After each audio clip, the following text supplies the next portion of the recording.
שיר למעלות, אשא עיניי אל ההרים, מאין יבוא עזרי, עזרי מעם השם, עושה שמיים וארץ, אל ייתן למות רגליך, אל ינום שומרך, הנה לא ינום ולא ישן שומר ישראל, השם שומרך, השם צילך, על יד ימינך. יומם השמש לא יככה וירח בלילה, השם ישמורך מכל רע, ישמור את נפשך, השם ישמור צאתך ובואך מעתה ועד עולם. שיר למעלות, אשא עיניי אל ההרים, מאין יבוא עזרי, עזרי מעם השם, עושה שמיים וארץ, אל ייתן למות רגליך, אל ינום שומרך,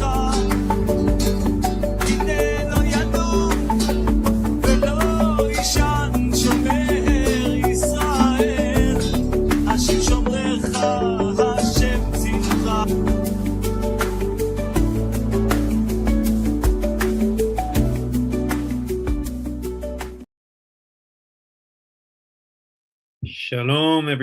Shalom, everybody, and welcome to today's podcast. So this is podcast number 5 of the World Alliance of Qara'im, and I think we have a really interesting program for you ahead today. In just a moment, I'm going to be bringing on James Campbell. I've known James for a while now, probably coming up on about a year, maybe a little bit less. And in that time, he's taken on the role of research associate for the World Alliance of Qara'im, and he puts out some amazing content. If you've ever seen, or if you've seen recently, some of the infographics that we've been putting out on our social media platforms, then that is the work of James. In addition, he handles other things for us regarding social media, and he's kind of an up-and-coming star, I would say, within the Tanach-only Karaite-leaning world. And we anticipate great things from James down the road. He's young; he's in his early 20s, but he is very, very gung-ho and very dedicated to the Tanach-only idea, and very intelligent young man. I really enjoy speaking to him a lot. So we're going to bring him on. James has a unique background with regards to the topic that we're going to be discussing today, and maybe I should put that topic back on. So we're going to be talking about, can God take the form of a man? And the impetus for this topic is obvious. The Christians, standard Christianity, of course, believes that God can take the form of a man, and points to, or attempts to point to, many verses in the Torah and throughout the Tanakh where seemingly, at least according to them, God, Yahweh, is, God forbid, taking on an actual physical form as a man on this planet, in this universe. So James has a unique background regarding his ability to talk on this, and relevance to talk on this particular topic. So James has Jewish lineage, but he grew up Catholic and eventually found his way out of Catholicism, out of Christianity, and found his way into Torah. or as I mentioned, he's very active these days. But one of his pastimes is to argue. Let's not use the word argue. To discuss, to have vibrant discussions online with Christians, attempting to disprove their ideology and, shall we say, polemic discussions with or against Christians would be more accurate, online. Shalom Tsuri, and shalom everybody. So without further ado, we're going to bring James up here, and he'll introduce himself, and then we'll get into it and find out if God can take on the form of a man. So there we go. Hi. James, Hey, can you hear me? we hear you fine. Can you Okay. hear us? Yes, I can hear you. So Very good. as Hakham Melech said, I'm James. I am, I guess you can say, like, returning to my roots in a way, um, in regards to my upbringing, as I was raised Roman Catholic. I grew up around that world, kind of like everybody that I was around, going to school, growing up in. They were all Catholics, and I feel like a lot of the time those experiences that I had growing up, like theologically, fed into a lot of this because at the same time, while I was a Catholic, I didn't really like, I wouldn't say that I like completely rejected the religion like wholesale, but I felt like there was something like missing there, you know, like the entire thing was kind of built on like a faith claim. And I eventually came to reject that bland faith claim, as you'd say. Very nice. Very nice. And how did this happen in a bit more detail? When did it happen? What was the process? Well, for the process, I mean, I honestly can't really describe like exactly how it happens, but I guess this is common for a lot of people that have these kinds of experiences. But initially, when I left Catholicism after I had taken the, I think it's called the confirmation, I was an atheist for a period. I just didn't, well, I wasn't an atheist out of like deliberate like I wasn't one of those like kinds of people that were like absolutely saying like, oh, there's absolutely no. I just was kind of indifferent about it all, you know. And at this time, I didn't even know what Judaism really was. To be honest, the majority or all of things that I had ever been taught about Judaism was polemic surrounding the Talmud or the Mishnahs, things like that. Like, look at this verse or look at this part from the Talmud and this and this and this. And so I was kind of raised to believe, oh, so the Jewish religion is the Talmud. And eventually, I came to know um, this person who I now consider a close friend of mine who was Jewish, and he actually told me what Judaism was. And when I actually found out what Judaism was, that Jews just follow what the Christians call the Old Testament, what Jews themselves call the Tanakh, I was kind of like really intrigued by it because from what I'd been taught growing up, the only thing that the Tanakh leads to, according to the Christians, is the New Testament. And I found so many problems with the New Testament. Like, I didn't even know about specifically like issues like what you'd say like holes to poke. I just knew that overall it just didn't really like appeal to me. It didn't feel natural, you know, because a lot of Catholics are what you'd call like afraid or anxious about something. They're always anxious about like what you'd say like going to hell or what do I have to do to get to heaven or things like that. They were always very anxious about this, about trying to be like perfect people. And then I discovered a religion that was kind of like its predecessor, but it was like what you'd say it's more logical predecessor, it's more consistent predecessor that didn't revolve around just like trust me, bro. Instead, it revolved around try your best, like believe what you truly believe. And if you can defend this belief with scripture, then you know like I'm not going to say like that you can't reach like wrong readings, but that's what teachers are for, you know? Um, so like it's not about like being anxious all the time anymore for me. It's about like do what you can and keep learning every day instead of just have somebody feed their theology to you. Excellent. And you spend a lot of your time, or what? One of the things you've been into recently is exploring different versions of the Tanakh, both in the original Hebrew and in translations. You want to tell us a little bit about some of the research or some of the conclusions you've come to in that regard? Yeah. And we will plan. The plan would be to do at some point in the near future to do an entire podcast on that particular topic. But since I know this is something that you've been very into lately, why don't you just give us a brief overview? Yeah. So for the most part, what I've been doing is I've been mostly like within what you see in what I've been doing has been within like English, but I do work off of the Hebrew initially and then overlay it onto my little, I guess you can call it version. I've kind of anointed it the TKJV, the Tanakh Karaite Jewish version, not to be confused with the KJV.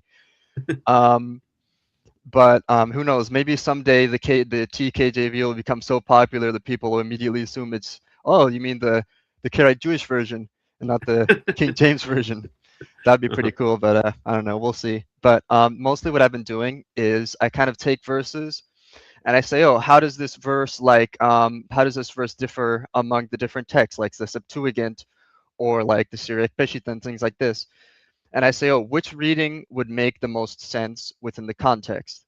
And what I found out overwhelmingly is that, especially if you stick to the Masoretic text, the vast majority of readings are virtually the same within the variants. Like at most, for the most part, you'll find like, for example, like a harmonization where a scribe would like combine two parts into one verse. That's like, for the most part, the most you'll find.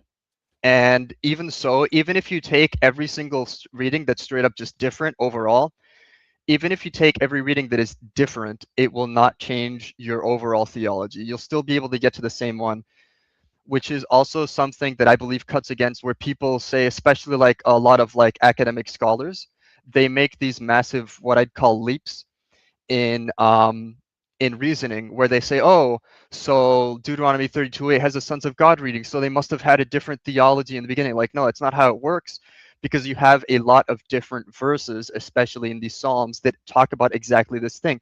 So if they were actually trying to deliberately obscure what you'd call the quote unquote original theology, they did an extraordinarily bad job at it, because this is the only verse that has this kind of difference. Mm-hmm. So, and just to back up for our listeners right here, so you're essentially saying from your research or from the conclusions that you've come to, that the Masoretic texts seem to be the most accurate or most faithful to what the original probably was. Is that your conclusion, or is it more? Yeah, I'd say nuanced? overall, at most, what you'll find is like I said, maybe like a harmonization here or there. Like the verses that the Masoretic text have are mostly what you'd say like repeated. Even if you look at the Dead Sea Scrolls, like there are like some things that, for example, like a Dead Sea Scrolls reading might add context, for example, but this doesn't really change much. It just adds a little bit to the narrative.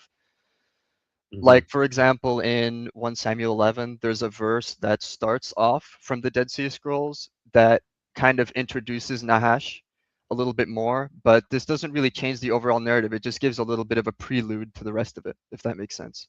Mm-hmm. But in your opinion, and by the way, let's just back up a little bit. Why don't you give a very brief overview, because maybe again some of our listeners don't know.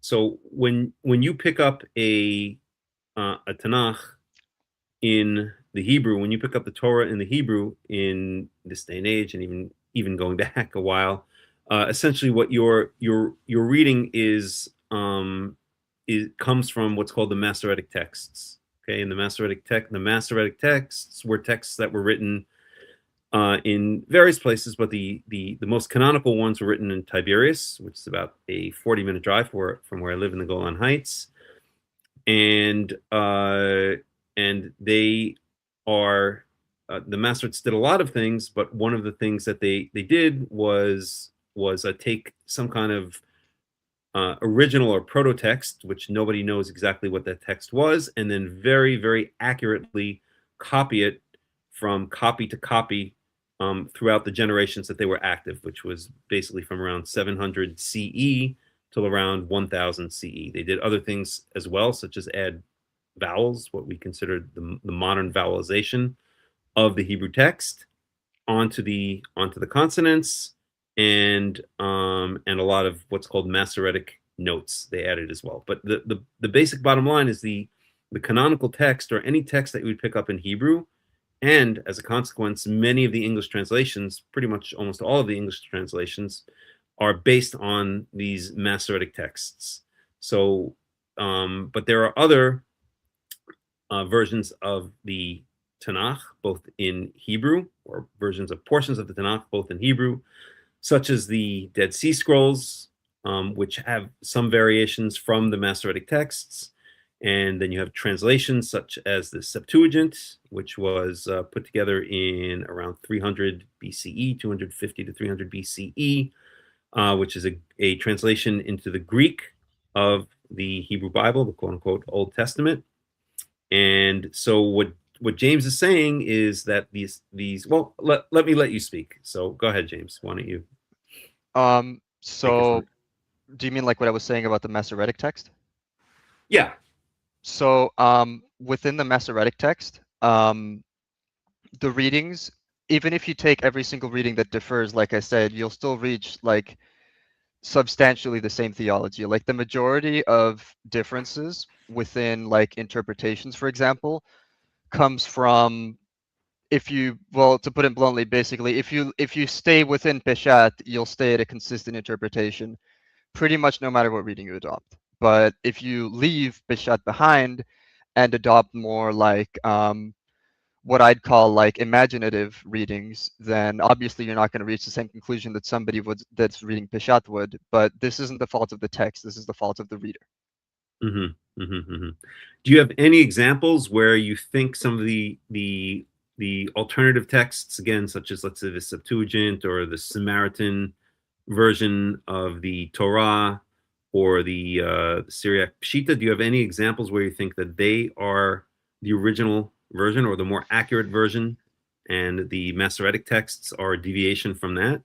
Well, off the top of my head, I can think of one, and it is in Genesis. I think it's somewhere between Genesis chapters 4 and Genesis chapter 6. It's if you're able to find it, are you able to find "and Cain said to Abel"? That is how it starts. Yeah, that's going to be Genesis chapter 4. Just 1 second, let me bring it up. And I'll try to put it on the screen.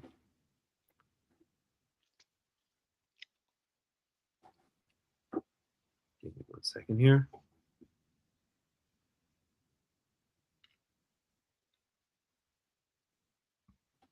So it's Genesis chapter 4, verse 8. And let's see. Let me try to see if I can copy and paste. Okay. As a comment. And if that doesn't work, then I'll just put up a... I'll just share the screen. Let's see here. Let's give this a whirl.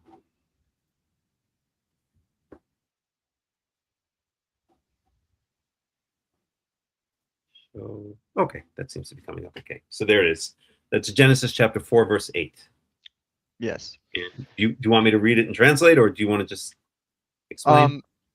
So I'll just try to explain it the best I can off the top of my head. So I believe in the Septuagint, there's a difference where it says, "And Cain said to Abel, quote, 'Let us go out into the field,' unquote."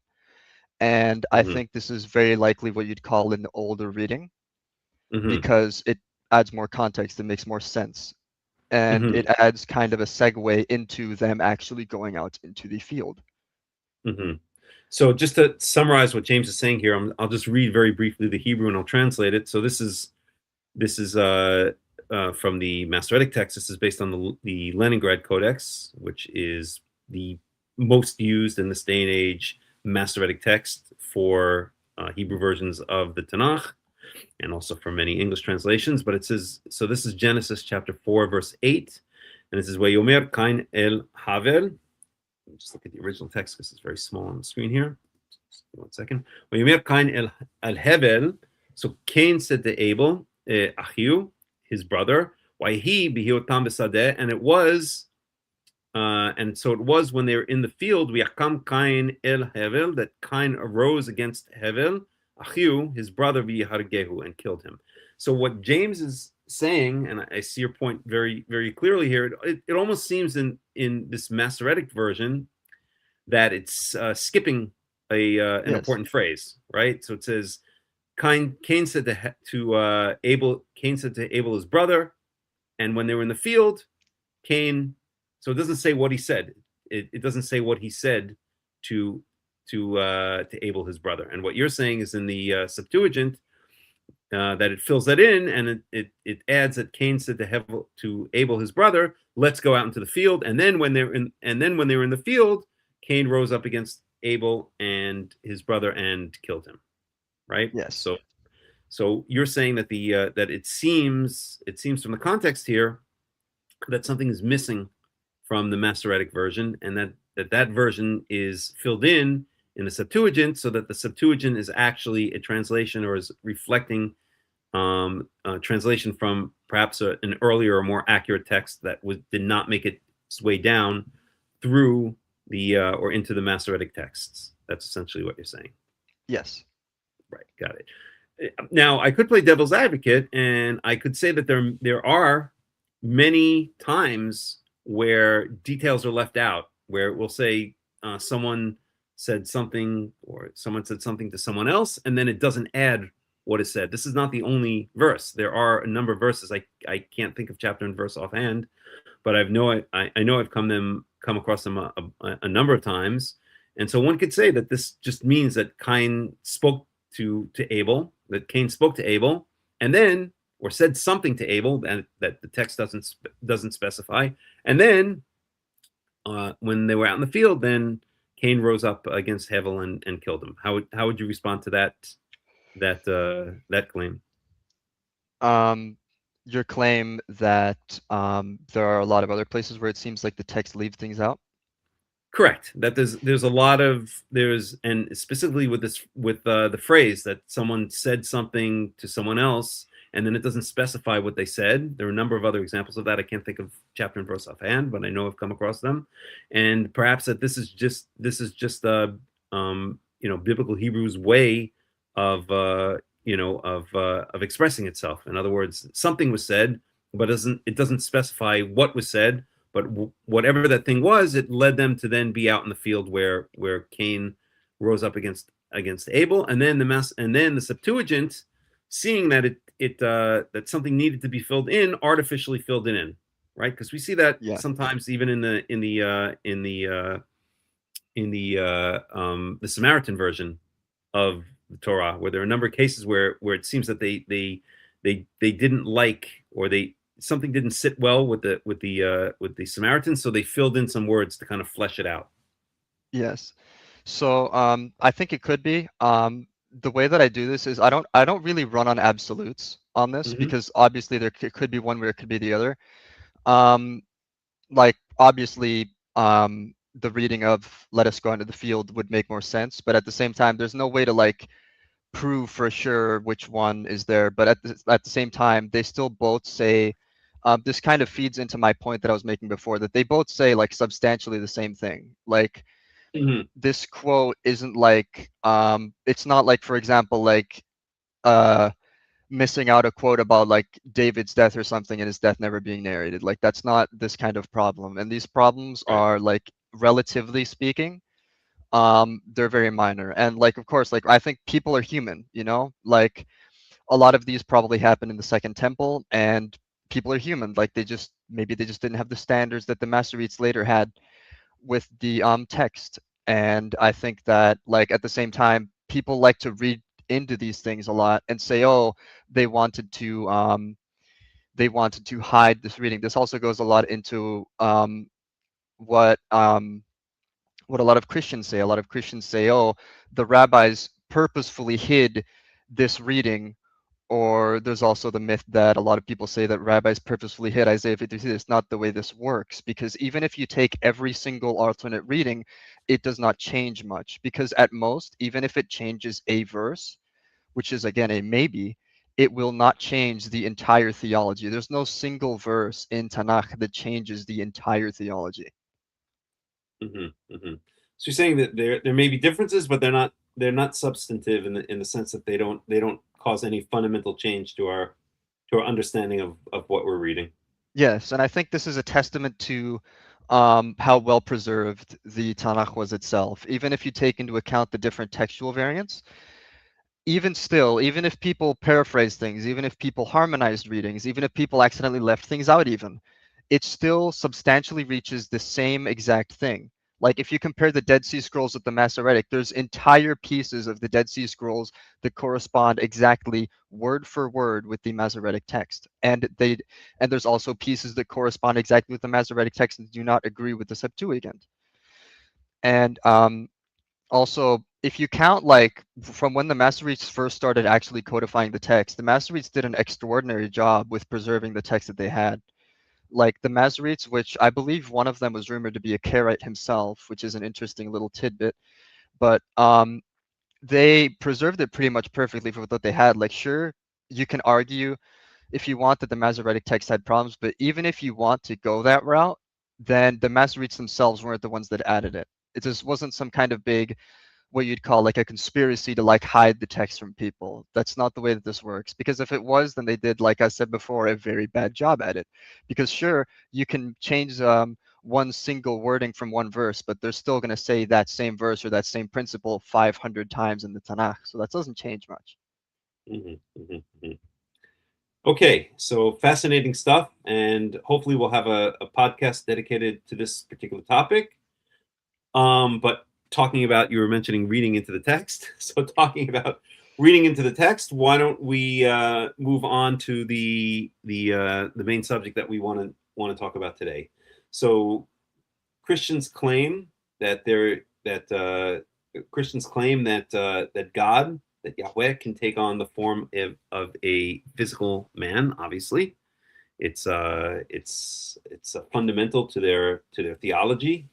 It's fundamental to whether they are Trinitarian or modalist. It's fundamental to the idea that God can be both a God and a man, or that the Godhead, right, the totality of God in their eyes, can consist of both a godly element who's outside of space and time, and a human element who lives within space and time, within the physical world.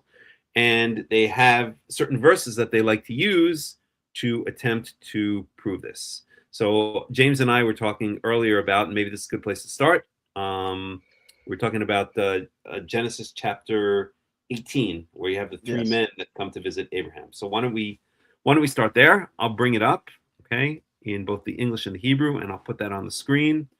And then let's go through. Let's look at the Christians' claims regarding these verses, and then let's look at what the verses actually say, and let's see, is there actual evidence that God can take on the form of a man. So just give me 1 second here to get this all set up, and I'm going to share the screen. Just a second here. So we're going to Genesis chapter 18. And let me bring this over to the English. So we'll have both the English and the Hebrew. And let me go ahead now and share the screen.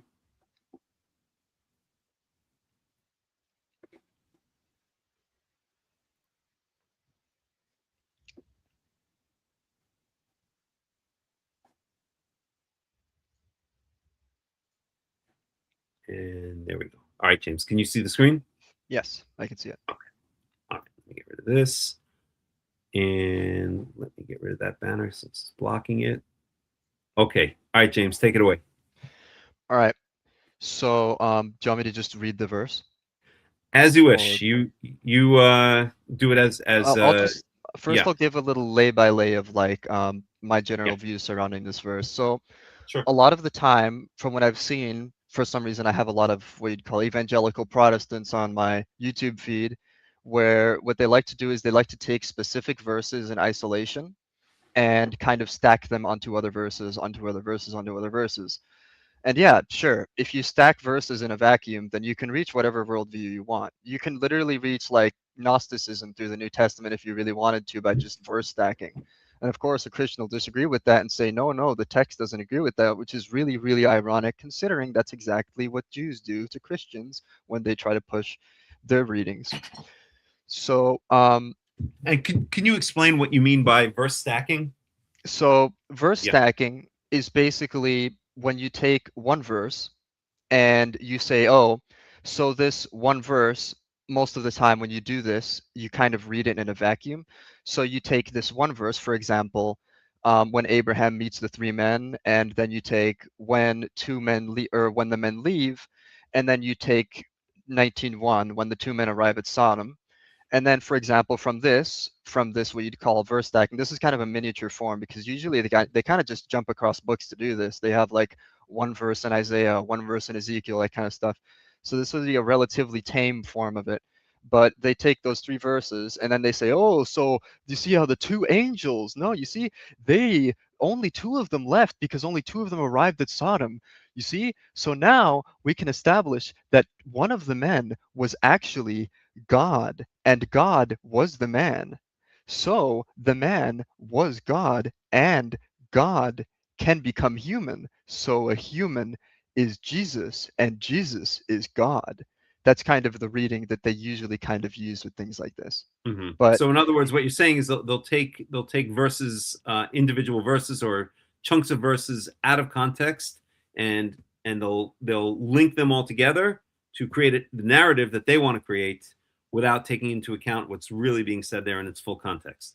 That's yes, verse if stacking. you actually read a verse, sometimes it doesn't even take just the verse. Because like sure, if you read just Isaiah 53 or something, then like sure, you can read whatever reading you want. But the point of the specifically, if you want to look at Isaiah 53, the point is it's not just that verse. Same with like a lot of parts of Tanakh. It's not just one chapter. It's the whole little arc they have, the whole narrative. You need to actually take all of that. This is how Peshat works. You use the Tanakh to interpret the Tanakh. You read what comes before as part of the narrative in order to form a conclusion about what comes in the future. Right. Okay, so taking this as an example, let's dig into Genesis 18 and let's see what the Christians attempt to do.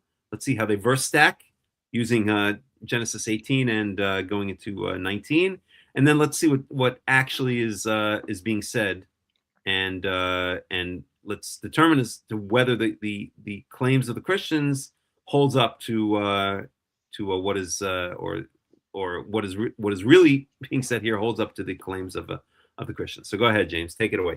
Where do you want to begin? I think I'll just read the whole chapter. Why not? More public Sure. I speaking mean, I don't practice think we for should me, I read the whole suppose. chapter, but Oh, we could. Yeah, it's going to be too long. But well, let's just focus on the relevant verses. So I guess we can start yes. in So verse we can start with right? we can start at verse 1. So the Lord appeared to Abraham near the great tears of Mamre while he was sitting at the entrance to his tent in the heat of the day. Mm-hmm. Then And by the Ab way, let me just point out, I'm sure most of the listeners already know this, but whenever it says in the English, the Lord in capital letters, in Hebrew, that's Yahweh. Okay, so if yes. we look here in the Hebrew, okay, I'll just highlight the Hebrew here and I'll just read it and translate very quickly. So, Yera Elau Yahweh. So, God appeared to him. By the way, it doesn't even say Abraham, that's added into the English, which kind of gives an example of what we were saying before that sometimes when the text isn't clear, that translations or versions will add things in to make the text more clear. But in the Hebrew, it does not even say Abraham. It says God, that Yahweh appeared to him, be'elone mamre. In the terebinths, they usually translate that as of mamre. But hu yoshev petach ohel, and he was sitting at the entrance of his tent, kechom hayom, in the heat of the day. Okay, so we have here a situation where Yahweh is appearing to Abraham. Okay, go ahead, James. And Abraham looked up and saw three men standing nearby. When he saw them, he hurried from the entrance of his tent to meet them and bowed low to the ground. Mm-hmm. He said, "If I have found favor in your eyes, my lord, do not pass your servant by. Let a little water be brought, and then you may all wash your feet and rest under this tree." Okay, let's stop there for 1 second. Yep. Let's just point a number of things out. Okay, so we have here in verse 1, right? It says that Yahweh appeared to Abraham, okay, near the trees of Mamre, the terebinths of Mamre. Okay, then verse 2 says Abraham looked up and he saw three men standing nearby. right? So what the Christians want to do is, James. So what the Christians try to do is, well, they have two different readings that they kind of try to do with this. So one of them would be to equivocate these three men with what you call like the Trinity, which you have to literally take just that verse. It's Uh-huh. quite the what you'd call it's not exactly peshat now, is it? But It's actually it even seems to violate Trinitarianism, because according to yes, Trinitarianism, you have the Father, the Son, and the Holy Ghost. The Father is not going to take on the form of a man, right? It's the Son that yes, takes on the form of a man. So that doesn't make sense at all, right? yes, but a lot But of things don't over there in that in side of Christianity the world, fence. right? But I think the main point that we want to say is what Christians often try to do is equate verse 1 and verse 2. Okay, that Yahweh. Okay, so it says in verse 1 once again that Yahweh appeared to Abraham, and then in verse 2 it says that Abraham looked up and saw three men standing nearby. And what Christians attempt to do is say that one of these three men was actually Yahweh, right? That's kind of the preview of where this is heading, right? James, you And there? Yeah, yes, okay. So go ahead. and so also the main reading that Christians try to do, as Hakham Melech kind of showed here, is they equivocate those verses and they also equivocate two verses in the future, which we'll get to soon. Right. And let me just point out one more thing. So it says here in verse 3, um, it says here, this is actually a poor translation, okay? And let me just look at it in the Hebrew again. So let me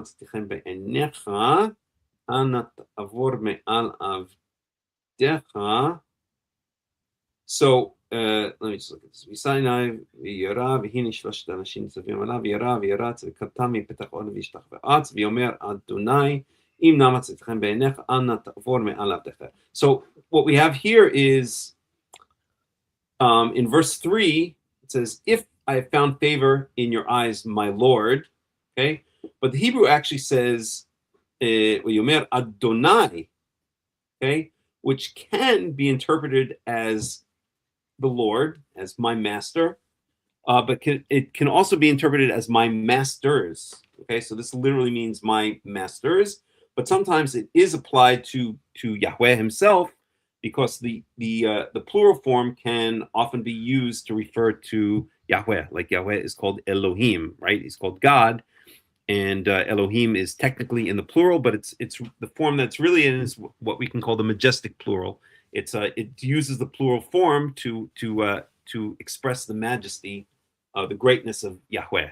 So here, the translation that we see here and what we see here on the right is the NIV, is a bit sneaky. It says "my Lord," okay, implying that it's speaking to a God there, okay.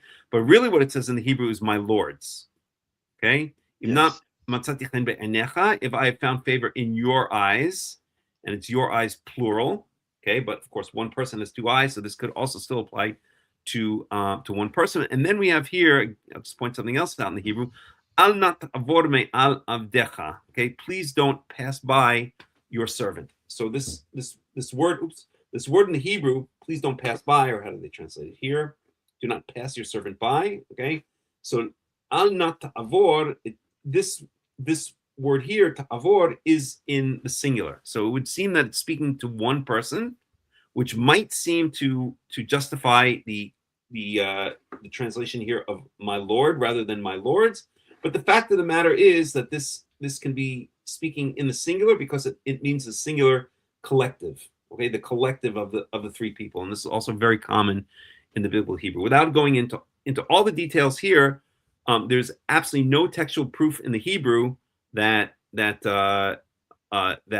one of these people is God. Okay, that is being spoken to, or that who is being spoken to here in verse 3 is one person. Rather, there's no proof of that. Rather, the more logical explanation is that that Abraham is speaking to all three people, and therefore this translation of my Lord is incorrect, and it really should be my Yes.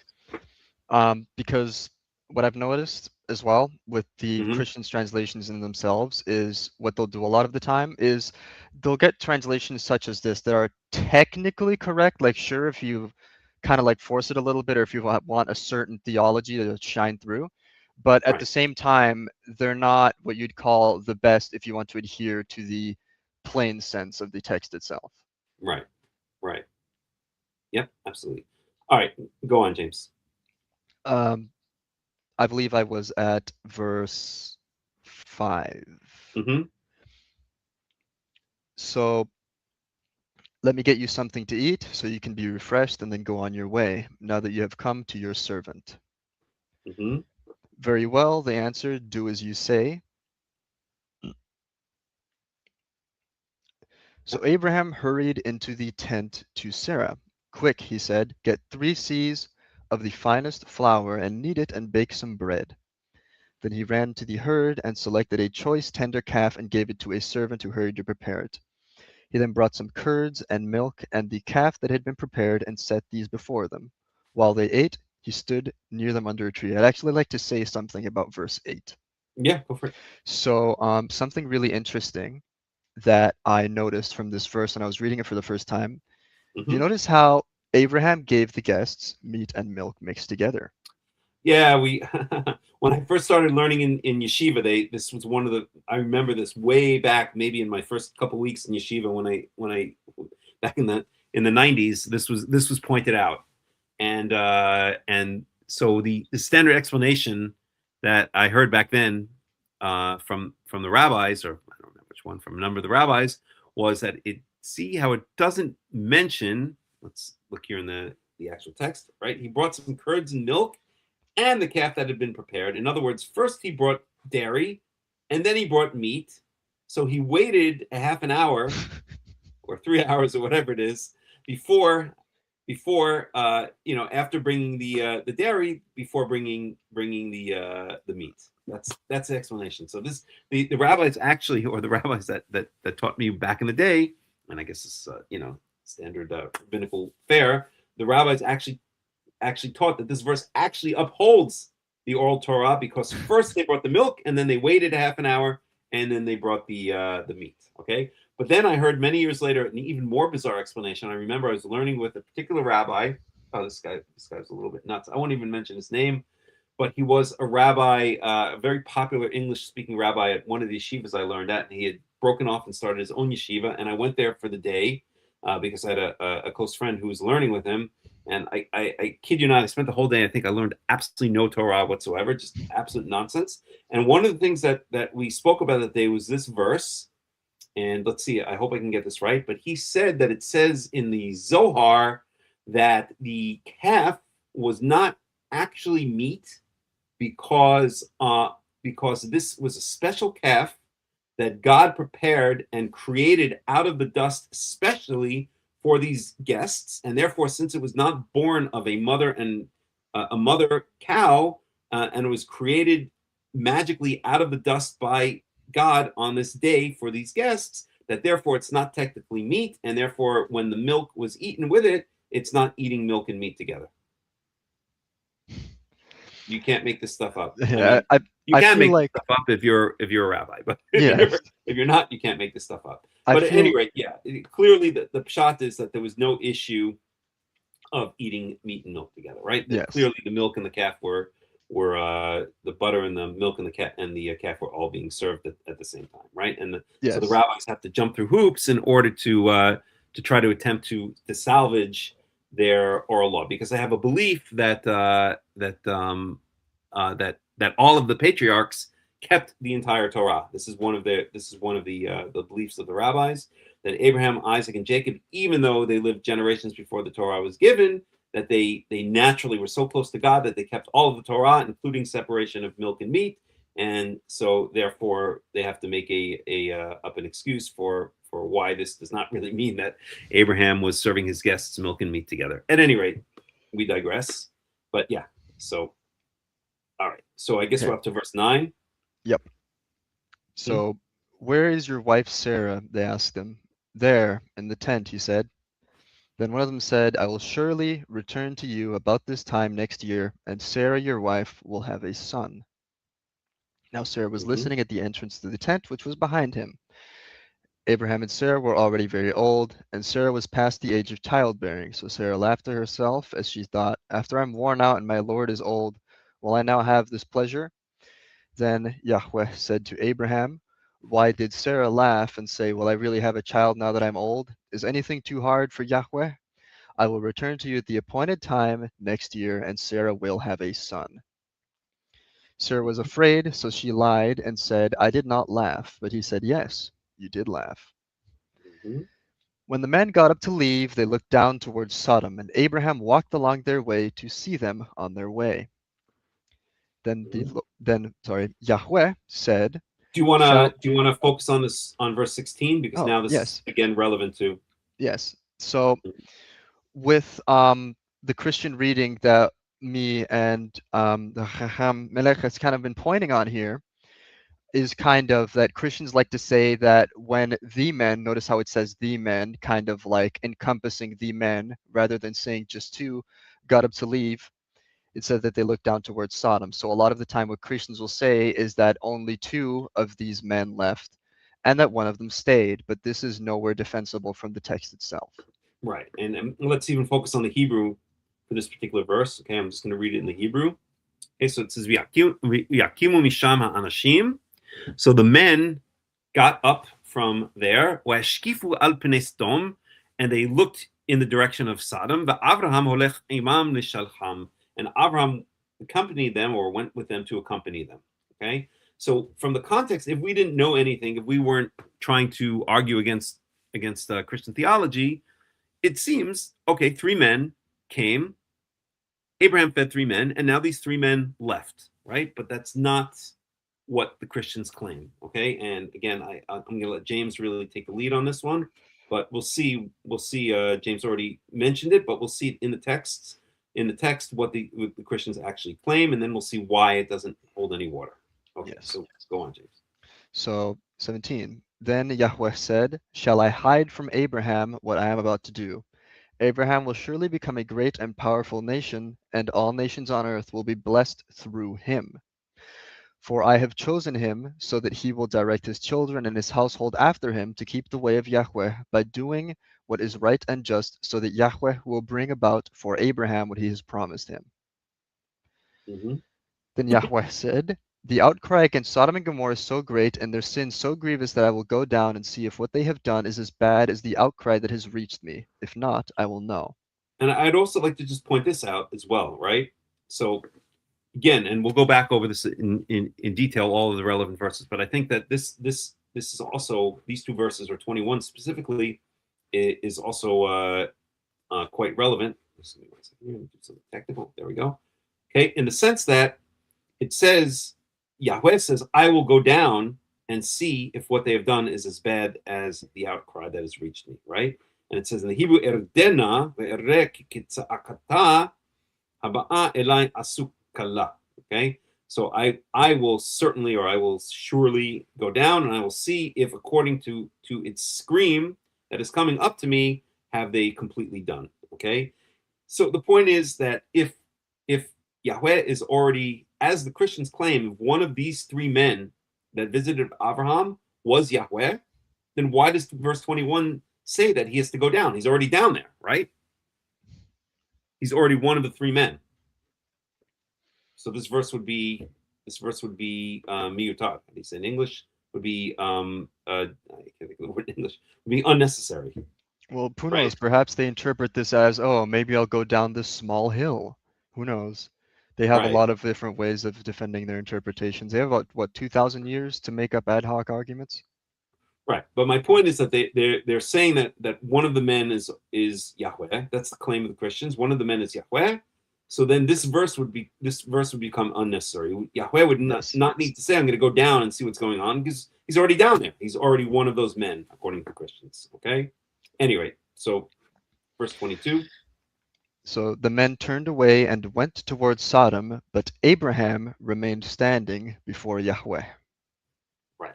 So do you want to again Yeah. explain this verse in terms of how the Christians understand it? Yes. So Key verse as well.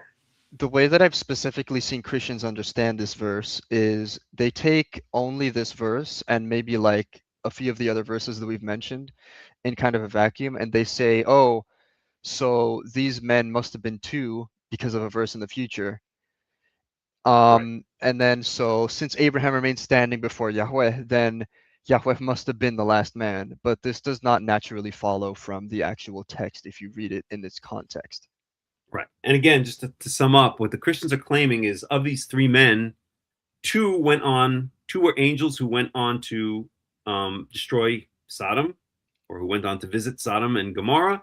And then the one who stayed behind with Abraham, this was actually Yahweh. This was actually God. And this was the human embodiment of God. And then again, the Christians will read into it further. And many of them will say that that was actually Jesus who stayed behind and spoke to Abraham. Okay, so that's where we're heading with this, that the third man, okay, that of the three men, two went off towards Sodom and Gomorrah, and one stayed behind, and the one that stayed behind was Yahweh in human form. That's what the Christians believe. Okay. Yes. So then Abraham approached him and said, will you sweep away the righteous with the wicked? What if there are 50 righteous people in the city? Will you really sweep it away and not spare the place for the sake of the 50 righteous people in it? Far be it from you to do such a thing, to kill the righteous with the wicked, treating the righteous and the wicked alike. Far be it from you. Will not the judge of all the earth do right? Mm-hmm. Yahweh said, if I find 50 righteous people in the city of Sodom, I will spare the whole place for their sake. Then Abraham spoke up again. Now that I have been... James, let me just suggest, so we know that there's a whole bargaining thing that goes on here, right? So just to stick to the topic that's important to us, let's pass by the bargaining. We know the end result is that Abraham Jews him down to make that joke. Abraham Jews him down to 10 righteous people, and 10 righteous people are not found. And then we know what happens next, right? So let's just skip ahead here. Yes. So okay, what if only 10 can be found? Right? He answered, in other words, Yahweh answered, for the sake of 10, I will not destroy it. So let's pick it up in verse 33. Okay. And then Genesis 18 ends with, when Yahweh had finished speaking with Abraham, he left, and Abraham returned home. Right. Okay. And I'm going to read this one because it's relevant as well. Okay. וילך Yahweh כאשר קילע לדבר אל Abraham, and Yahweh went away when he finished speaking with Abraham. Abraham shav lemekomo, and Abraham went back to his place. Okay. So again, what the Christians are going to say is that this yelech in Hebrew, okay, yelech means went away, or could even mean walked away, and they're going to use this as textual proof that this means that this is the third man who physically walked away. And it says here, Yahweh went away or walked away. So Yahweh went away. The Christians are going to say that it means that Yahweh walked away, and therefore this represents the third man that had stayed behind, who once again was Yahweh in human form, and now he's literally walking away, and Abraham went back home. Okay, that's the Christian narrative, right? Yes. Anything you want to add to that? I think you wrapped it up rather nicely with this chapter. Okay. So then let's go on to the next Genesis chapter, 19. 19:1, I believe, is what kind of, what you'd call, solidifies the whole Christian interpretation. Yep. So the part here that Christians really like to focus on is the beginning here. The two angels arrived at Sodom in the evening, and Lot was sitting in the gateway of the city. When he saw them, he got up to meet them and bowed down with his face to the ground. So what Christians try to do here is they try to equivocate these two angels arriving at Sodom with the men who left for Sodom in Genesis chapter 18. They say, oh, so it says the men left, and then now it says these two angels arrived, so they must be the same, and then Abraham must have been standing before Yahweh, who was the last man that stayed. But I don't believe this follows naturally from the text itself. Right. Okay. So once again, to kind of sum up what James is saying here is that we had three men came to visit Abraham. The Christian narrative is that one of these three was Yahweh in human form. He stayed behind to speak with Abraham, and then the other two went off to Sodom and Gomorrah, and now it says in Genesis 19 verse 1 that the two angels arrived at Sodom in the evening. So those are the two of the three men, okay? And the third one, who was Yahweh in human form, stayed behind with Abraham and then went off in his own direction.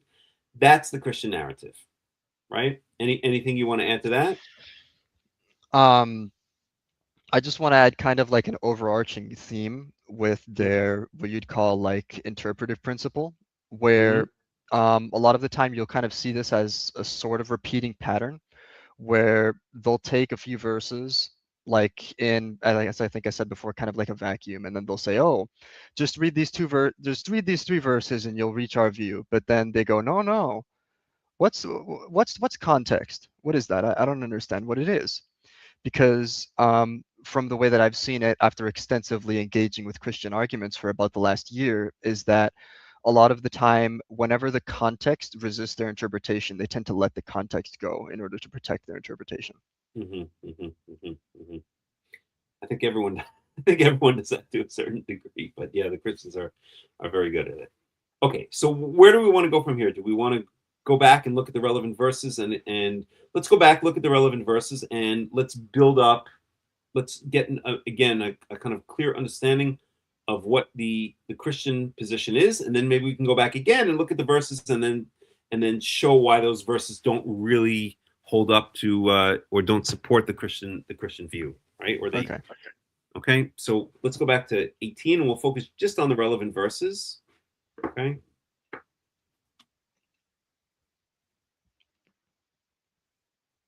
So now we're pretending we're Christians for a second, God forbid, and we're going to explain how the Christians see this story. Okay, so yeah, James, I want to let you. So kind of what the Christians do here is they take verses 1 to 2, and I guess let's say they put it into a mental bucket list. Let's say as a little analogy, but they put these into a mental bucket list, and then they take this and then they take maybe a little bit of Abraham interacting with the three men, and they put that into their mental bucket list, and then they also take the men leaving, and they put that into their mental bucket list, and then they take 19:1 and they put that too. And if you list all of those verses together, just as kind of like separated things that where the context is only those verses themselves, of course you can get some kind of reading out of that.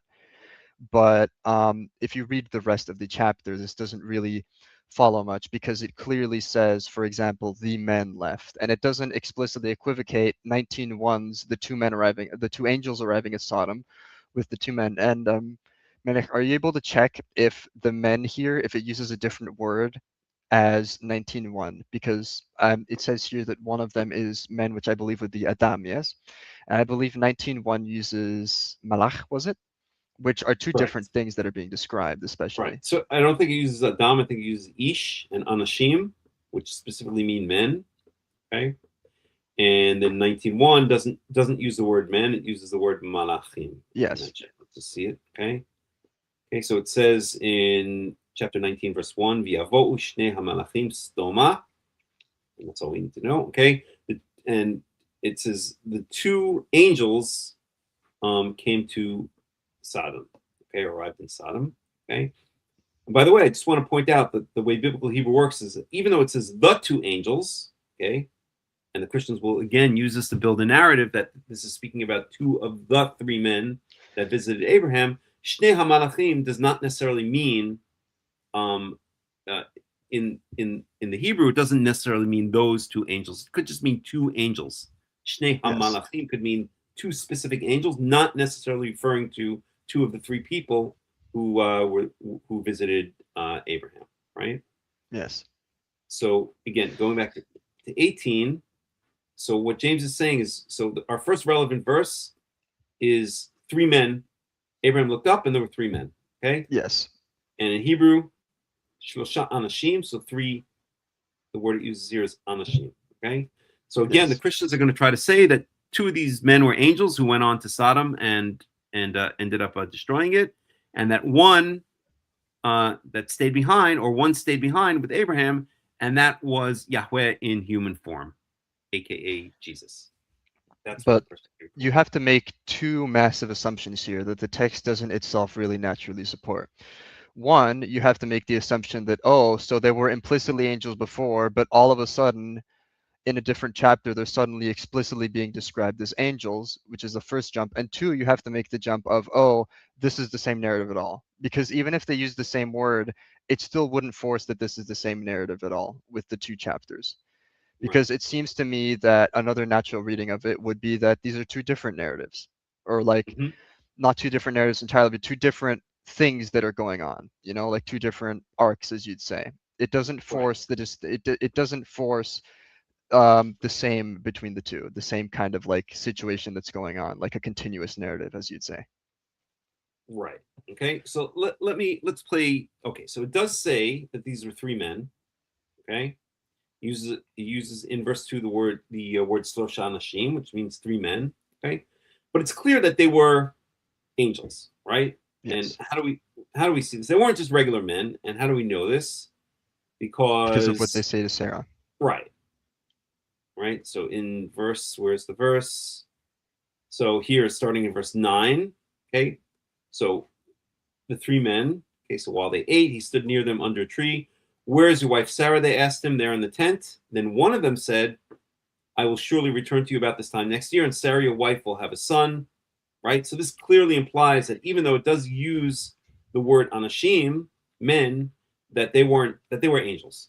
That's what this Yes. implies, right? So fair enough. Okay. Yes, but I do agree Yeah. with you that they are angels because clearly with the statements that they make towards Sarah, they are angels.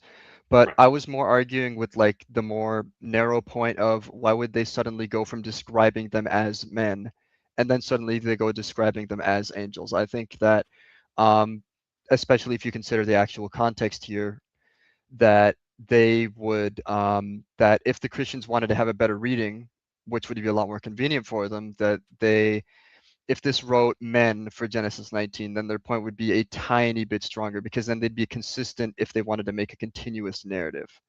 But I believe that the distinction between angels and angelic men implies that there's a kind of not such continuous narrative between the two.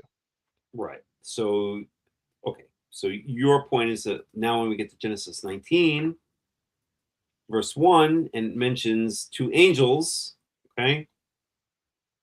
Okay, the two angels arrived at Sodom in the evening, that this is talking about maybe perhaps two completely different angels that had Yes. nothing to do with the three men that were there, okay? It's possible, and possibly it is talking about two of those three men, but even if it is talking about two of those three men, then it doesn't imply that the third man was Yahweh in human form who stayed behind, right? Yes. We don't know what happened with the third one. So again, the Christian reading or the Christian narrative is reading into the text. Okay, Yes. in other words, it doesn't say anywhere that one of these men was Yahweh, and he stayed behind and spoke to Abraham and then went off in his direction. You could, yes. if you wanted to support the Christian view, you could read it this way, but you're reading into the text rather than explicitly, taking what the text is saying, right? You're doing a Yes. lot of reading into it. Yes, as I like to say, they're letting their theology change the text rather than letting the text change their theology. Right. Now, the Christians will accuse, again, I'm going to play a little bit of devil's advocate here since we don't have a representative from the Christian faith, okay? But as I mentioned, there is one Christian I've been listening to a fair amount lately, and he's intelligent. I like a lot of what he says because he's anti-rabbi. But when it comes to defending Christianity, he does use a lot of very sneaky tactics, I must say, right?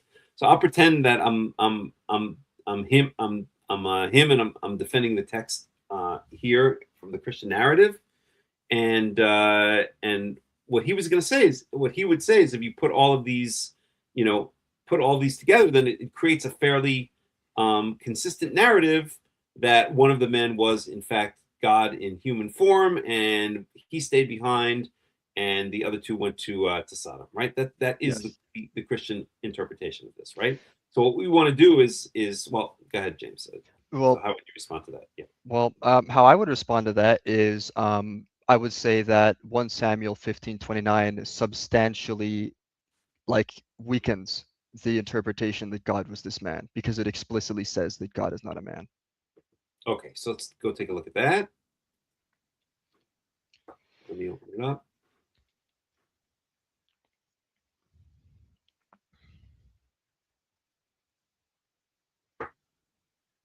Okay. So you want to go to 1 Samuel 1 Samuel 15:29? 15:29. Okay.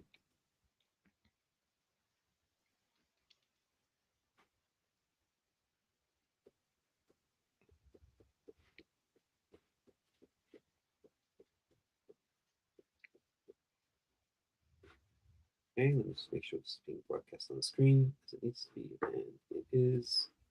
And let's grab the English for that.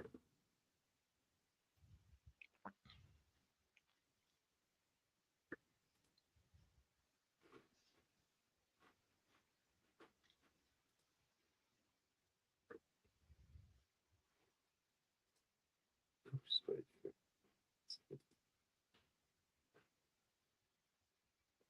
Okay, so let's get rid of these. Let's refresh that. There we go. Okay, 1 Samuel 15:29. Oh, I believe this is another one of those technically correct readings Okay. that I believe are made kind of like to have a specific interpretation. Because if I remember correctly, the Hebrew in itself says he is not a man. Am I correct here? It said the Hebrew, so I'll read the Hebrew. Okay, Yes. so here's verse 29.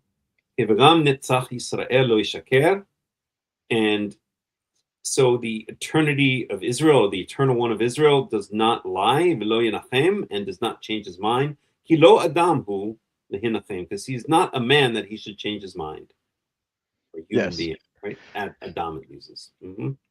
Yes. So this buys into what I was talking about before, where a lot of the times Christians will technically take readings that are correct, but at the same time they word them in specific ways that help them smooth them over with the later New Testament easier than if they would have Mhm. straight up said man. Because if they put he is not a man here, Jesus is called a man what like 5 times in the New Testament. There's a problem there. So they put human here because then they can say, oh yes, Jesus is not merely a human either, but Mm. the text says explicitly man here.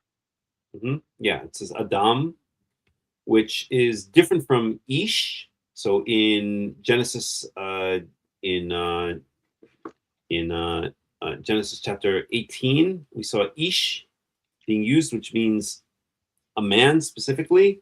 Adam is a different word, but again, yeah, it implies the same idea, right? Would you Adam. say that Adam refers to like a man as in like generic for like just like for example like you can say like man landed on moon on this day in that sense?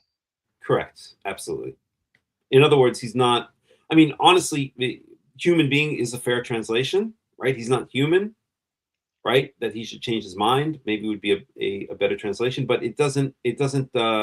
Whereas Ish specifically means Ish means a male, right? Ish Yes. means a man, right? A specific man. Whereas Adam expresses a more abstract or general sense of mankind, right? He's not one Yes. of mankind. Might be a Adam as opposed to a human being, or mankind as opposed to God. That's the contrast that's being Yes. made, So right? I was arguing with this Calvinist Mm-hmm. yesterday actually about this exact same thing. And he was arguing, oh, yes, because this is saying that he is not a man because men sin by doing these things, such as lying and changing their mind, and God is sinless. And when I asked him, okay, where does it say sinless here? Where does it give a qualifier for a man? Because from what I can see here, when I read it, he is not a human being or he is not a man is what you'd call an independent statement that is meant to kind of like qualify another statement. So he is not a human being would be the statement, and that he should change his mind would be kind of like the derivative of this independent statement. And they also say he is not a man about 3 times in the Tanakh. So Yeah, absolutely. It's making a contrast, right, between God, between us human beings who change our mind, right, and God who doesn't change his mind. That's what this verse is essentially doing. yes. hmm And also something that I believe where you could see as, because a lot of people, especially like rabbinites, they like to cut against Bishat by saying it's like some kind of hyper literalism. hmm But I believe that if you read the does not change his mind here as an absolute statement of, oh, so God literally never changes his mind on anything at all, I believe that you'd run into some problems in this very chapter, even. Well, So this very word is used, for instance, when if we go for a second to bring it up, it's going to be Genesis 6, if I'm not mistaken.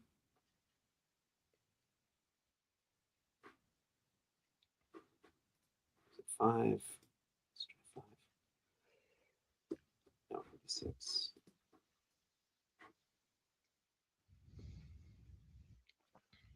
Let me just find it here. Stuff. It's not good. Okay, this should be here above. Here it is. So it's Genesis 6, chapter 6. And here the Christians will have a field day with this one.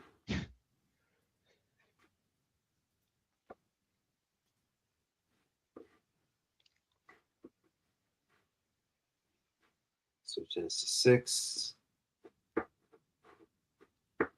Let me put the NIV.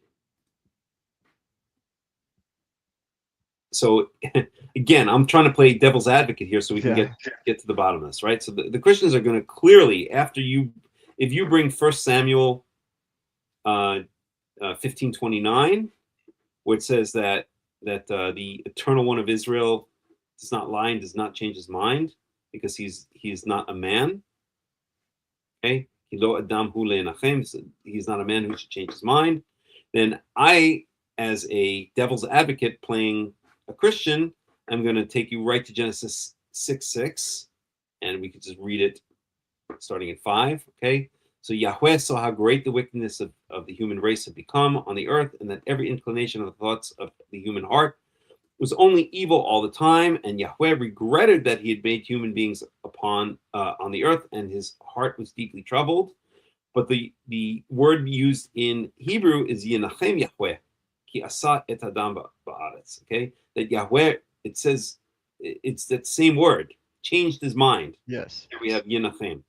Okay, or they usually translate it as regretted. Here we have regretted, yes, right? But really, what it means is Yenachem. It really means kind of repented of himself, or it really means it. Yeah, changed his mind, or yes, Yenachem comforted himself. In fact, it's related to the same root as the name Noah is. Okay, but essentially, yeah, the Yenachem, it essentially. Let me try to get the essence of it when I read in Hebrew. Yenachem Yahweh ki asad adam. Yeah, regretted. They have relented, changed remorseful. course. Yeah, was remorseful and therefore changed course. Okay, Yes, but it's the same word. So here it says in 1 Samuel 15 that Yahweh, that the Eternal One of Israel, does not Yinachem, does not regret or not change his mind. But here it says in Genesis chapter 6, verse 6, that specifically Yahweh did change his mind, and it uses the exact same word. Why Yinachem? And here in 1 Samuel 15, it says V'lo Yinachem, right? So again, I'm playing devil's advocate as a hypothetical Christian. So how would you respond to that? So the way that I would respond to it is, well, first of all, Christians and Jews have the same canon, so this is kind of defeating their theology if they want to push this. But at the same time, this is something that I would use to cut against what a lot of people say, where they think that Bishat is just total, just take everything literal. There's no such thing as like taking anything that isn't just the absolute most literal sense of all. They probably think that if I see a verse that says Yahweh is my rock, they probably think that I think he's a stone on the ground or something, because That's what some people think Peshat is for some reason. They just think it's some kind of wooden literalism. But you have to use the text to interpret the text itself. So from this, the way that I understand it is it says that he does not change his mind in the way of he doesn't change his mind as to be like manipulated by humans into doing the bidding of humans and changed his mind in this kind of way. For example, you can say like, let's say if I tell you I don't lie, that doesn't mean that I never lie ever. That just means that I don't habitually lie. So I think it should be taken into it in a sense of that's similar to that. Yeah. In other words, it's used in a different context. Yes. That's essentially what you're saying, right?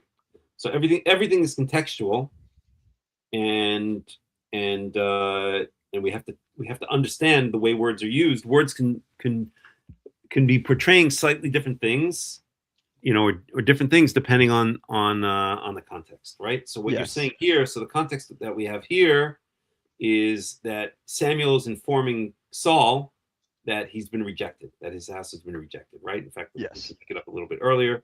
Verse 24, then Saul said to Samuel, I have sinned. I violated Yahweh's command and your instructions. I was afraid of the men, and so I gave in to them. Now I beg you, forgive my sin and come back with me so that I may worship Yahweh. But Samuel said to him, I will not go back with you. You have rejected the word of Yahweh, and Yahweh has rejected you as king over Israel. As Samuel turned to leave, Saul caught the hold of the hem of his robe, and it tore. Samuel said to him, Yahweh has torn the kingdom of Israel from you today and has given it to one of your neighbors, to one better than you.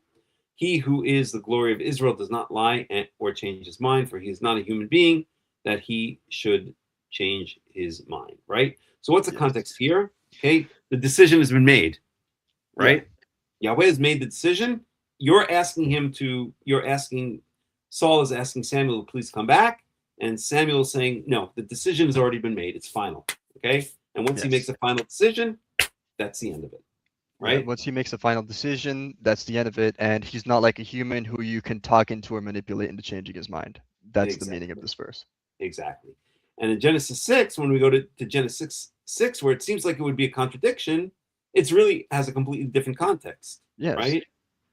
So here, okay, Yenache means really more the sense of regretted, whereas here, it really means the sense of changing his mind. A final decision has been made, and no amount of convincing is going to change that, because God has already made up his mind, right? So even though it might seem like a contradiction, it's not a contradiction, because the contexts are completely different, right? The contexts are completely different, right? And so once again, in Genesis 6:6, it's not saying the same thing that Yahweh had made a final decision. He didn't make a final decision when he created human beings that that every single one of them is going to be there for eternity, or that he's not going to wipe out humanity and start fresh from someone new, right? So it's not the same context here. Here it's portraying a completely different kind of mood, which is Yahweh he just he just regrets, or he just can't understand what's gone wrong, and is very upset, right? He's kind of trying to comfort himself off of this or due to this situation which he quote unquote didn't expect human beings to end up. He didn't expect human beings to end up like this, right? And I also think that just as a short comment about this verse, a lot of people, I think this is specifically big in some Christian circles, where they try to argue that the theology itself teaches what you'd call like absolute, like total divine determinism. They don't really believe in the concept of free will. They believe that literally everything was already ordained, as in like literally controlled by Yahweh. But I think that Genesis 6:6 kind of cuts against that, because if Yahweh was literally controlling everything, then why would he regret creating humans? Right. Yeah, I have a whole theory on this, but it's outside of the scope of this discussion. It'll just drag us into into a completely different direction. So, but correct. I agree with you. And one of the other proofs that I use is the almost sacrifice of Isaac, that that it was Yahweh needed to know, is Abraham really going to go through with this all the way, right? And it was only when Abraham was right about to lower that knife and slaughter Isaac that he had the angel reach out and hold Abraham's hand back, right? And that implies to me that Yahweh did not know whether Abraham was going to do this or not until he actually started, was ready to actually lower the knife. And then he realized at that point that Abraham really was that loyal to him. Yahweh realized that Abraham really was that loyal to him, really did trust him and love him so much that he was actually about to kill his own son. And so that's when he called it off, right? If he'd known in advance what Abraham was going to do, he could have called the whole thing off earlier, right? It just becomes kind of a staged event. But there's no way that Yahweh, in my opinion, could have known what Abraham was going to do, because otherwise there's no test there, right? Yes. It's not real. It's just kind of a staged event, right? So if that kind of makes sense. Yeah. So I have a whole theory, and my theory is that that free will 100% exists and determinism 100% exists. And how is it possible that they both exist together? We as human beings don't know how it's possible, but it's possible. we can describe something, like we can describe a four-dimensional hypercube and describe what it would look like if we were able to perceive things in 4 dimensions, right? But we're not able to. But still, we can describe what it would look like if we could see it in 4 dimensions. And I think it's the same thing here. But I agree with you that this and many verses imply that Yahweh does not know what human beings are going to do. Yes. On some level, right? Okay. So anyway, so let's unwind back to Genesis 18 and 19. Okay. Okay.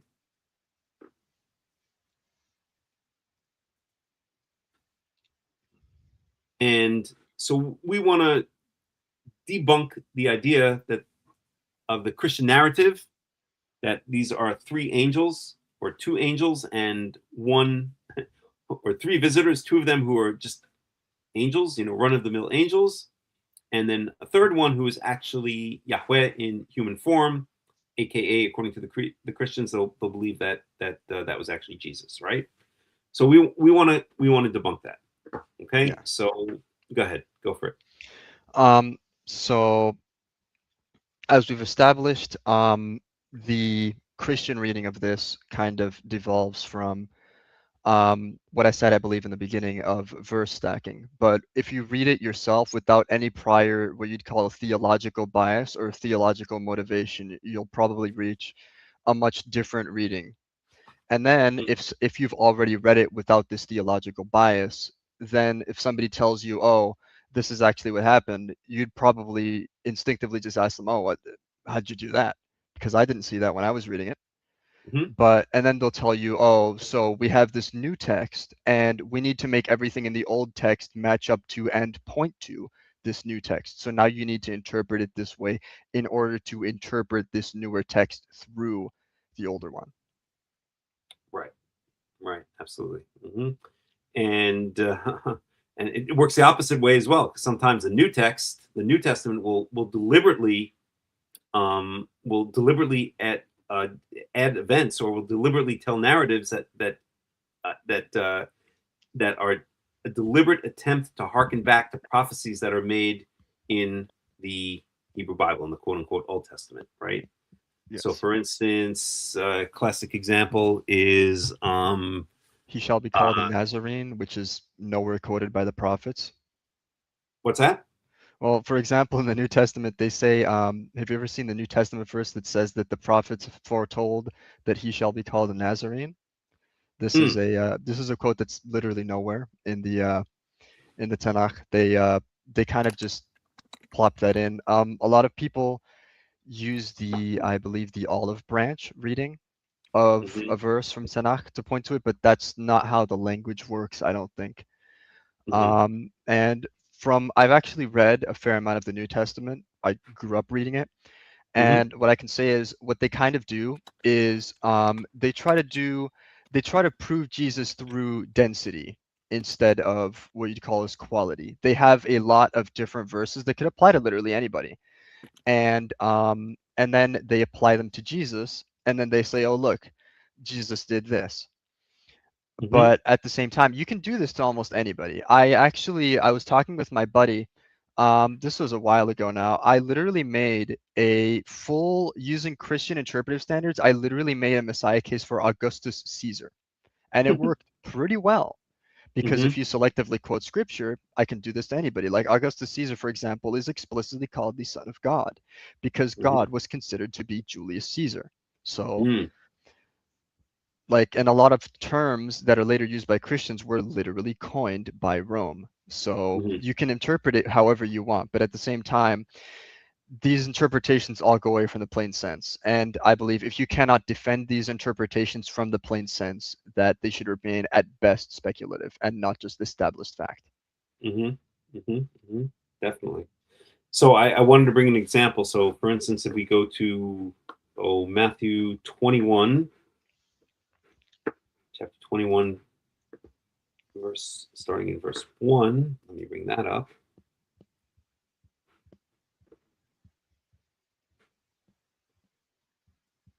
Looking for the Hebrew on that one.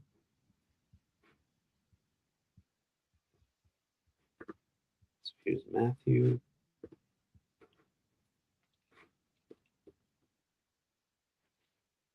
And this appears in number. In fact, in all three of the Synoptic Gospels, as well as in John, the same story. So we have here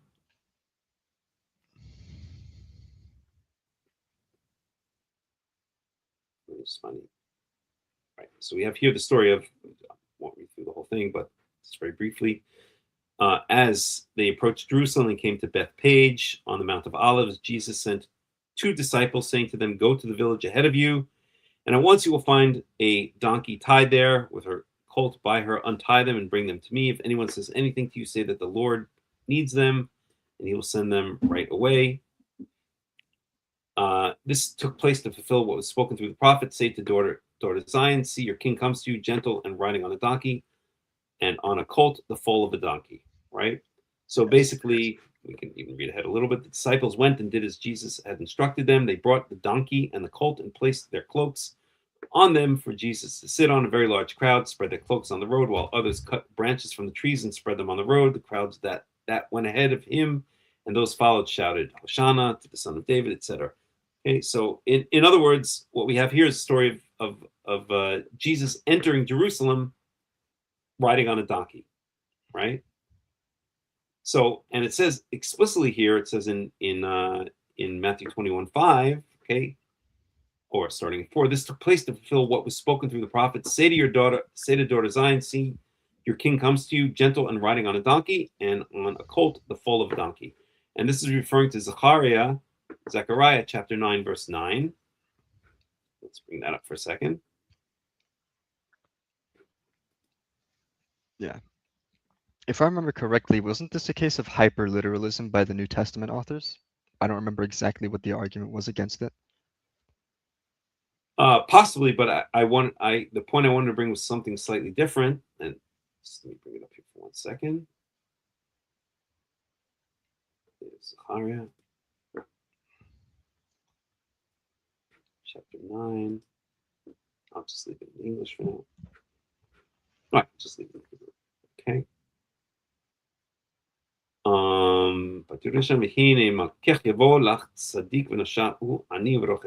So, okay. So this is Zechariah chapter 9, verse 9. So Gili ma'od bat Zion. So rejoice greatly, daughter of Zion. Haria bat Yerushalayim. Shout for joy, daughter of Jerusalem. Hine malkech yavolach. Behold, your king is coming towards you. Tzaddik v'nosha hu. He is righteous and redeemed, or saved. Okay. Ani v'rochev al chamor. He is humble and riding on a donkey. V'al ir ben atonot. and on a male donkey, the son of a female donkey, right?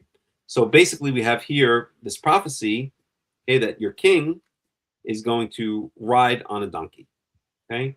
And Yes. so now the Christians are going to say that, well, this proves that Jesus is, right, the fulfillment of Zechariah chapter 9, verse 9, okay?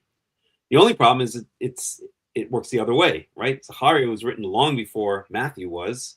And so really what's going on here is that Matthew added this story, contrived this, added the story in a contrived way because they wanted to take prophecy from the Old Testament, from the Tanakh, and apply it to Jesus, right? So the story is written in to kind of retroactively associate Jesus with that prophecy that's written in Zechariah 9:9, right? If the timing didn't work out, right? If, let's say, Zechariah was written after Matthew or something like that, then maybe it would work out, right, as a proof. But it doesn't make any sense here because this prophecy in Zechariah chapter 9, verse 9 was already known, and so it's very easy to write that into the story about Jesus. So there's a lot of that in the New Testament, right? The whole idea of placing Jesus in Bethlehem for his birth also comes from the idea that the future Messiah is going to come from Bethlehem, the son of Jesse, right? The son of David is going to come from Bethlehem. So they need to place him rather than in the north, where he was probably born and raised, right, in Nazareth, or at least in the Galilee. They need to place his birth in Bethlehem. So the New Testament seems to do a lot of that. Yes. Mm-hmm. So I believe that this, along with a lot of different examples, as you were saying, they kind of went out of their way to find verses that might fit and tried to have a lot of these verses, which objectively they don't really mean much if you want to try to prove the Messiah or something like that by themselves for a lot of them. But if you take them all together, then it'll give the person reading the New Testament the sense of, wow, this guy fulfilled a lot of prophecies. Right. But at the same time, these aren't really like messianic prophecies. Like the Messiah, within the Tanakh has specific criteria. And I would argue, I don't even know did Jesus meet a single one? I'm not sure. We'd have to go look and see what the criteria of the Messiah is. Regathering the exiles is one of them, right? Restoring the kingdom of Israel is another one, I believe. Being king over Israel is another one. Saving Israel from its enemies, for example. So I don't know how Jesus could have fulfilled these if Rome destroyed Jerusalem right after Jesus died. Wouldn't that just be the opposite? Right. But and a lot of the time Christians say that hence the second coming. Yes, right? Already, but not yet. But a lot of the time what Christians try to say is that all of the Messiah verses in the Tanakh should be read not as land claims, but no, because this is actually already fulfilled. You just can't see it. To me, this provides a similar kind of explanation to, well, I have a new iPad. I just have it at my mom's house, and you can't see it, but I have an iPad. Trust me. That kind of provides the same kind of view of it, because the messianic criterion Tanakh is meant to be observable. Like, if the Messiah was here, I'd be able to know. I'd be able to go outside and I'd be able to see, oh, there's the kingdom of Israel. There's a king over Israel. Oh, we don't have any enemies surrounding us. Everybody would know. Everybody would know that the Messiah is here. But the fact that we're still arguing about this right now means that the Messiah has not come. And the idea of second coming isn't really established from the text. This is what you'd call an explanation after the fact, because what I believe is, this is if you believe the New Testament's account is accurate. What I believe is that the authors of the New Testament, maybe they sincerely did think that Jesus was going to be the Messiah, just as I'm sure a lot of people thought Bar Kokhba was going to be the Messiah. Once he died, they didn't really want to let go of this belief. So instead, they reinterpreted their theology to be able to accommodate the belief of Jesus dying with the fact of like Jesus being the Messiah. They wanted to kind of reconcile these two things when normally they wouldn't be reconcilable, but they wanted to make it so that they could still say that they were correct, that they were vindicated. And if you've ever read the book When Prophecy Fails, this kind of circles back to that, because of a similar thing happened to the people that were kind of studied within this group. It was about this UFO cult where they said that on a very specific day that something along the lines of like flying saucers were going to come to Earth and the aliens were going to invade, things like that. And when this did not happen, instead of dropping their belief because it didn't happen, instead what they did was they reinterpreted their belief, and then they became even more certain of their belief, and they also convinced themselves, oh, we saved the world because of the existence of our group, instead of dropping their belief when it didn't occur as they believed. Instead they reinterpreted it, and they became even more sure of it. Yeah, interesting. I think there's a specific name for that phenomenon, but I can't remember it offhand. Retroactive reinterpretation, maybe? Something like that. I don't remember. Something like I can't remember it offhand. It doesn't matter. At any rate. Okay, so anything else you want to point out here? Do you want to briefly say, so if we're not reading into it as Christians, so what is the actual, what, without reading into the text, but just looking at what the text says in Genesis 18 and the beginning of 19, so what really is going on there? Well, I'll kind of gloss it over and paraphrase it, but Abraham meets three men. These three men can be inferred to be three angels due to their speech towards Sarah. This is like, you can infer this from the text. And as separate as we've kind of shown with this entire thing, for example, with Yahweh having to go down and Yahweh still standing there when the men, without a qualifier of two, leave, then the men leave and Yahweh is still there. So Yahweh is not connected to these men. And then two angels arrive at Sodom in Genesis 19. And I believe that this can be read as a different kind of little arc in a way. That this is a different little, this is not a continuous, like, unbroken narrative between the two, because of the things that we've established. For example, I believe that the way that they describe them differently, even though they are angels, I believe kind of shows that they meant for this to be a different little narrative, that it's not like a continuous one. And also, like, for the men, and also, if you still don't believe it, just go to Hosea, for example, 11:9, that says God is not a man. You can go to 1 Samuel 15:29, that says God is not a man. You can go to Ezekiel 20:40, I want to say, that also says God is not a man. So you've got three different verses that cut against the interpretation that Yahweh was one of these men.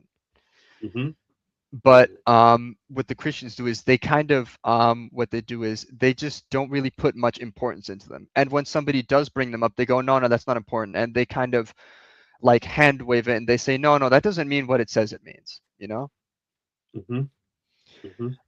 Because what they're doing is they're letting their interpretation shift what the text should mean, rather than letting their the text itself change their interpretation and fit their interpretation. They're not letting themselves be constrained by what the text says. They're instead constraining the text by what they think the text should say, rather than what the text does say.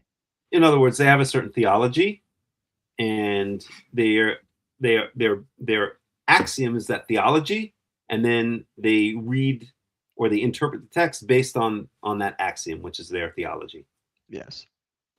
Now, when I listen to, again, I'm not going to even mention his name. Now, when I listen to this Christian argue for the idea that God can take the form of a man, he'll say exactly the same thing about the Jews. He'll say that we're reading into the text, and that we're reading into the text because we have a theology. Our theology is that God cannot take the form of a man, and therefore, when we read this text, we can't see what's obvious right in front of our eyes, that it's speaking about a third person being actually God in human form. And that's because we're blinded because of our theology. So what? Yes. Right? So, yeah. Go ahead. I actually have a comment to say about that.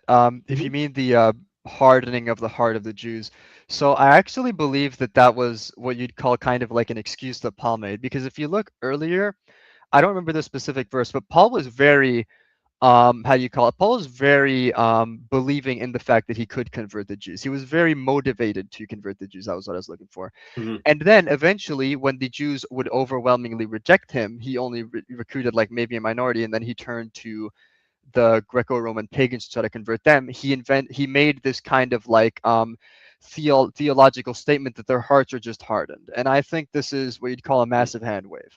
Like, Mhm. if the people that inherited the text before you and have interpreted it kind of Mhm. like around a particular axiom don't accept what you're saying, and they're the people that can read Hebrew, they're the people that can that have understood the text all this time, if they push back against your interpretation, I think that says a lot more about what you are doing rather than what they are doing wrong, because Mhm. he was kind of like making what you'd objectively call innovations into the text, and the Jews around him presumably did not accept these innovations because he wasn't able to ground them in scripture. So they rejected them. And then he invented this excuse of no, their hearts are just hardened, when they were really just reading the text within its plain sense.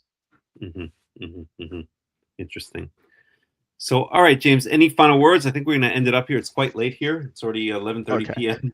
So Getting as a tired. final statement, I kind of want to just say the kind of like overarching like paradox that I kind of went to that just makes no sense to me, that is what kind of started me on this journey. Uh-huh. So if you kind of explain Christian theology to yourself in a way, if you kind of explain it in plain language without the like fancy words that they use, basically what you get is this. So God created the world, and then he created humans, and then he created a bunch of rules that he required these humans to follow. And then he made it impossible to follow them.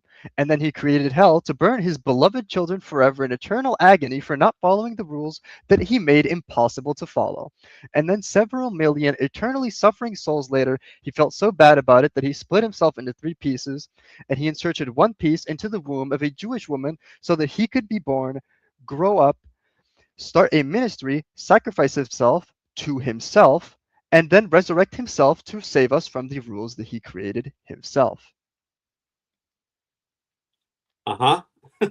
That just it just makes no sense to me if you put it in like a way that is like without what you'd call like later explanations of it. That just makes absolutely no sense. And the way that I view Christian theology is kind of like guardrails and fences around how silly this sounds.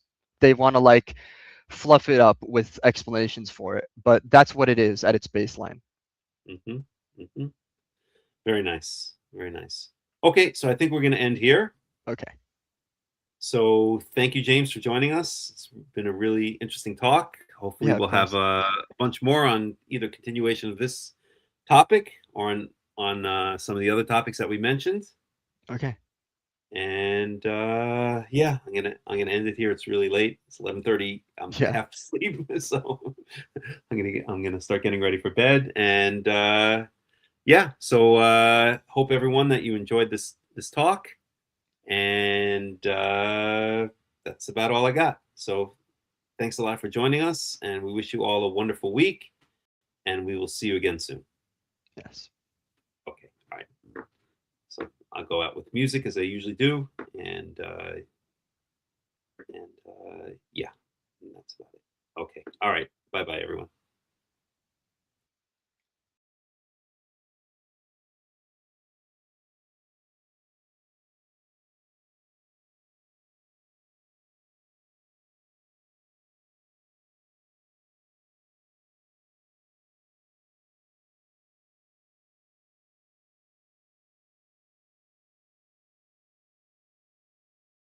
הערים, מאין יבוא עזרי, עזרי מעם השם, עושה שמיים וארץ, אל ייתן למות רגליך, אל ינום שומרך, הנה לא ינום ולא ישן שומר ישראל, השם שומרך, השם צילך, על יד ימינך. יומם השמש לא יקקה וירח בלילה, השם ישמורך מכל רע, ישמור את נפשך, השם ישמור צאתך ובואך, מעתה ועד עולם. שיר למעלות, אשא עיני אל ההרים, מאין יבוא עזרי, עזרי מעם השם, עושה שמיים וארץ, אל ייתן למות רגליך, אל ינום שומרך, הנה לא ינום ולא ישן שומר ישראל, השם שומרך, השם צילך, על יד ימינך. יומם השמש לא יקקה וירח בלילה, השם ישמורך מכל רע, ישמור את נפשך, השם ישמור צאתך ובואך, מעתה ועד עולם.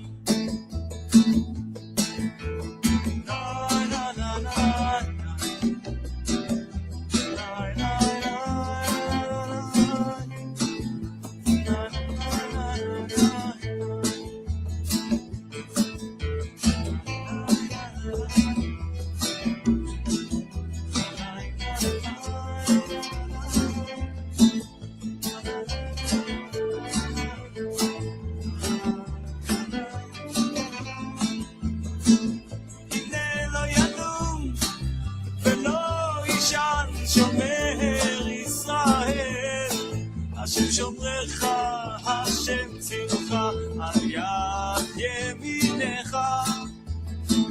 יומם השמש לא יקקה וירח בלילה, השם ישמורך מכל רע, ישמור את נפשך, השם ישמור צאתך ובואך, מעתה ועד עולם. אוי אוי אוי אוי אוי, שיר למעלות, אשא עיני אל ההרים, אוי מאין יבוא עזרי, עזרי מעם השם, עושה שמיים וארץ,